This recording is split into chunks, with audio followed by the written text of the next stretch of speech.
Siyempre po, maraming napuyat sa atin dahil pinanood po natin ang inaugurasyon ni President Biden ng Amerika. At kaugnay nito, our President, Rodrigo Duterte, sends his warmest greetings and the best wishes to the 46th President of the United States, Joe Biden, and to his Vice President, Kamala Harris.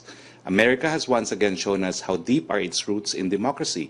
It has always been an exemplar to the world, and today it has reassured the world that its people remain committed to peaceful electoral transitions and the noble principles of representative democracy. We in the Philippines look forward to continuing our long-standing partnership with the United States in working together for a freer, more peaceful world. We're confident that President Biden will wear his new mantle of leadership with pride and with due regard for the hopes and aspirations of the rest of the world.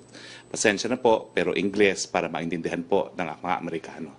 Tulad ng una ninyong narinig sa aking press briefing, kahapon ng unang araw ng ocular inspection ng cold storage facilities na gagamitin natin para sa mga bakuna. Kasamang pinuntahan po ng ating Vaccine SAR Secretary Carlito Galvez, ang Zuwilig Pharma. Makikita ninyo ang larawan ng Zuwilig sa inyong screen. Ito po sa Parañaque.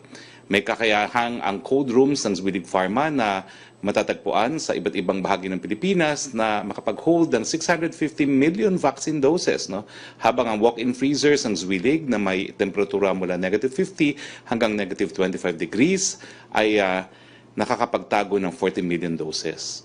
Meron din silang ultra-low freezers na mayroong kakayahan na mag-maintain ng temperature na -80 degrees. Kaya nitong magtago ng 6.5 million doses. Ito po ay para sa Pfizer na kinakailangan nga ng -70 to 80 degrees.